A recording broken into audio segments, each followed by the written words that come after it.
కాగా తన ద్వితీయ కుమారునిగా పుట్టిన వాని యందు విశ్వాసముంచు ప్రతి వారిని నశింపక నిత్య జీవము పొందినట్లు ఆయనను అనగా యేసుక్రీస్తు ప్రభువును మన కొరకై అనుగ్రహించిన వాడిగా ఉంటున్నాడు.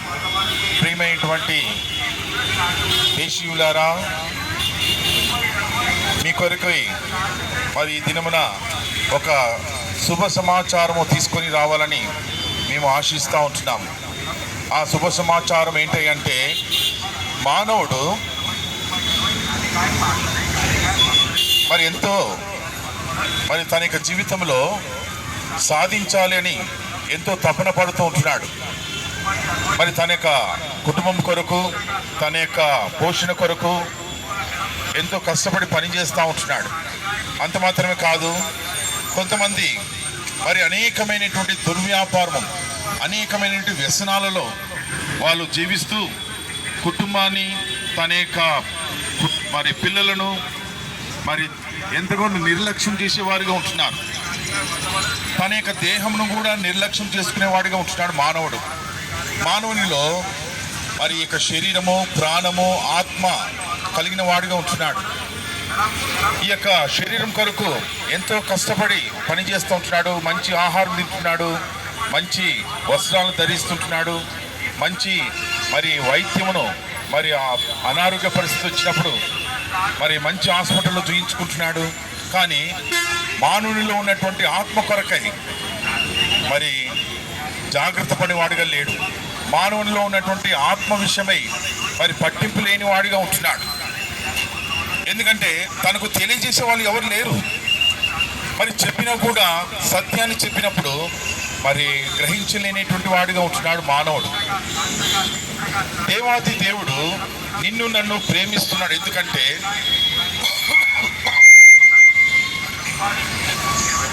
మానవుడు దేవుని యొక్క స్వరూపంలో జన్మించిన వాడిగా ఉంటున్నాడు.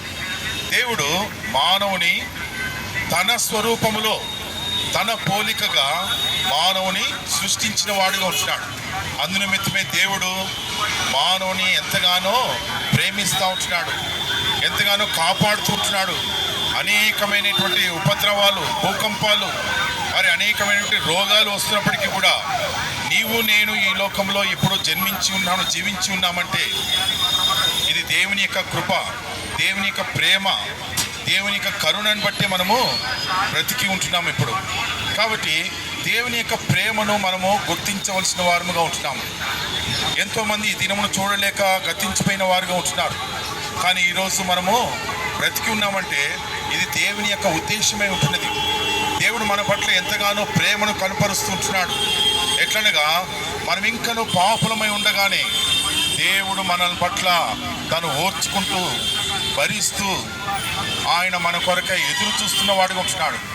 మానవుని యొక్క హృదయము మార్చబడాలని, మానవుని యొక్క హృదయములో తను జీవించాలని దేవుడు ఎంతగానో కోరుతున్న వాడిగా ఉంటున్నాడు, అన్వేషిస్తున్న వాడిగా ఉంటున్నాడు, ఎదురు చూస్తున్న వాడిగా ఉంటున్నాడు. రెండు చేతులు చాపి, అయ్యో కుమారుడా, కుమార్తె, నీ హృదయం నాకిమ్ము, నీ హృదయం నాకిమ్ము, నేను నీ హృదయంలో నేను జీవించాలనుకుంటున్నాను, నివసించాలనుకుంటున్నాను, నీ హృదయాన్ని బాగు చేయాలనుకుంటున్నాను అని ఎదురు చూస్తుంటున్నాడు.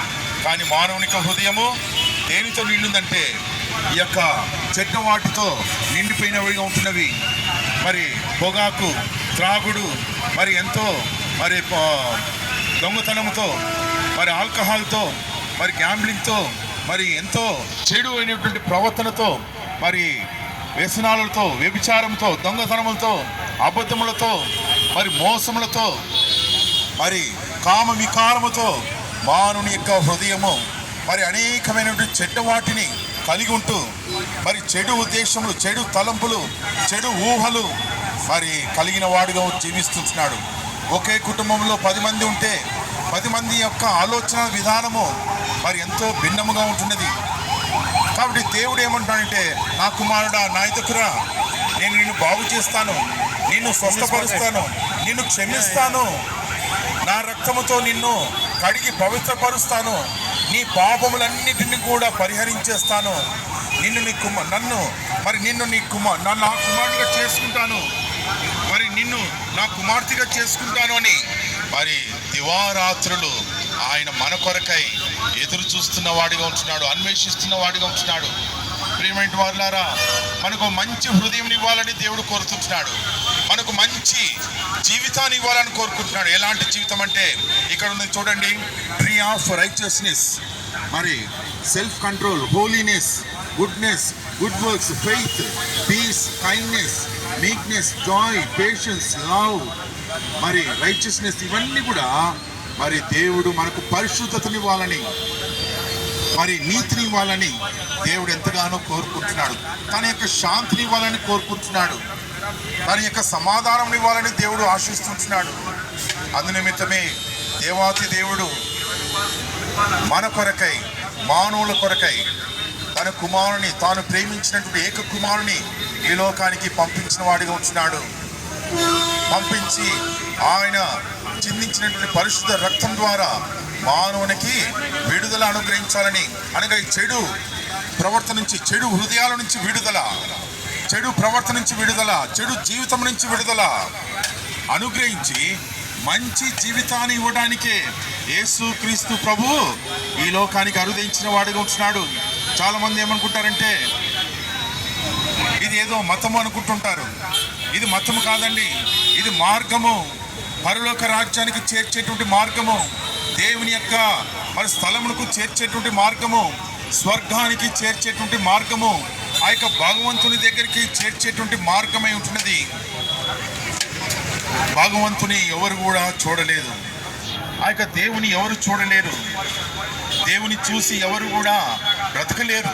కానీ మనం ఈ లోకంలో ఉన్నప్పుడే మనకు మంచి హృదయమును అనుగ్రహించి దేవుడు మనకు హృదయములో నివసించాలని దేవుడు కోరుతూ ఉంటున్నాడు, అభిలాషిస్తుంటున్నాడు. ఆయన తృష్ణ కలిగిన వాడిగా ఉంటున్నాడు, ఎంతో ప్రేమ కలిగిన వాడిగా తన చేతులు చాపుతూ ఉంటున్నాడు. ప్రియమైన వారులారా, ఎందుకు మానవుని పట్ల ప్రేమ కలిగిన వాడిగా ఉంటున్నాడో తెలుసా? నీవు నేను దేవుని యొక్క స్వరూపములో ఉంటున్నాము. ప్రియమైన వారులారా, మరొకసారి చెప్తాను, నీవు నేను దేవుని యొక్క స్వరూపములో ఉంటున్నాము.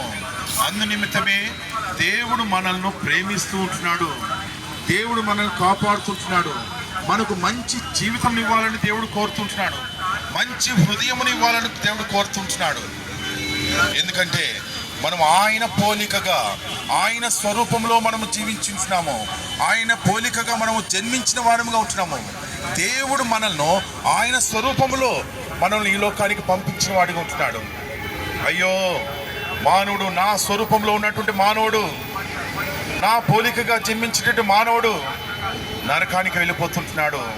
తన యొక్క చెడ్డ హృదయం ద్వారా మరి నరకానికి వెళ్ళిపోతున్నాడు, పాతాళానికి వెళ్ళిపోతుంటున్నాడు, ఆ చీకటిలో వెళ్ళిపోతుంటాడు, నష్టపోతుంటున్నాడు. తనలో ఉన్నటువంటి విలువైన ఆత్మను నరకానికి తీసుకొని వెళ్ళిపోతున్నాడని దేవుడు ప్రేమ కలిగిన వాడై తన కుమారుని లోకానికి పంపించిన వాడిగా ఉంటున్నాడు.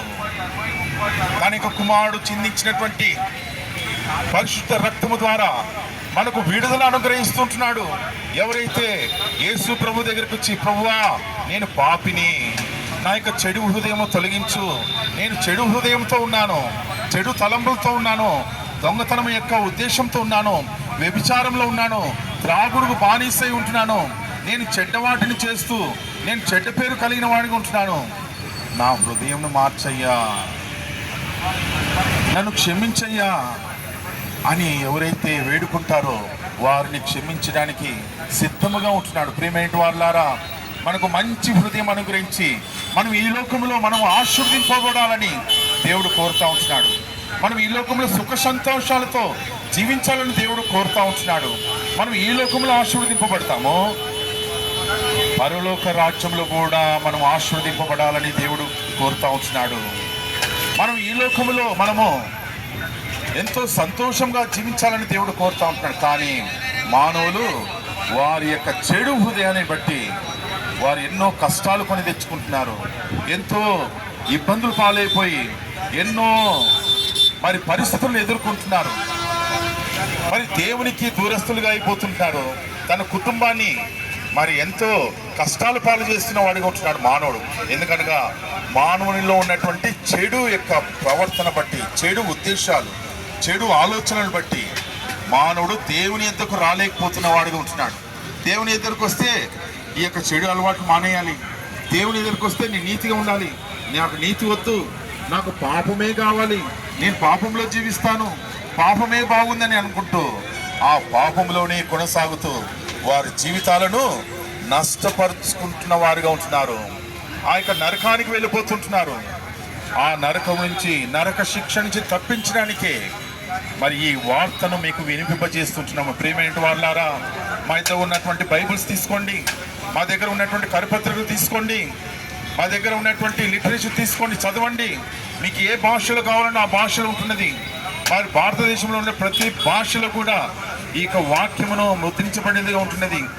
మీరు తీసుకొని చదివి ఆత్మీయమైనటువంటి మేలు పొందాలని, నీవును నీ ఇంటి వారు క్షేమం పొందాలని, ఆత్మీయమైనటువంటి ఆశీర్వాదం పొందాలని మేము కోరుతుంటున్నాము. మీ కొరకు మేము ప్రార్థన చేసి ముగిస్తాము. ప్రియమైనటువంటి దేవా, యేసుక్రీస్తు ప్రభువా, విన్నటువంటి వాక్యం నేరుగా దేవా, రక్షణ సువార్తను ఏదైతే వింటున్నారో, వింటున్నారు వారిలో నీ ఆత్మకార్యం, రక్షణ కార్యమును, శిల్వ కార్యం జరిగించున్న కోరుతూ యేసు నామమున ప్రార్థించి వేడుకుంటున్నాం తండ్రి. ఆమేన్.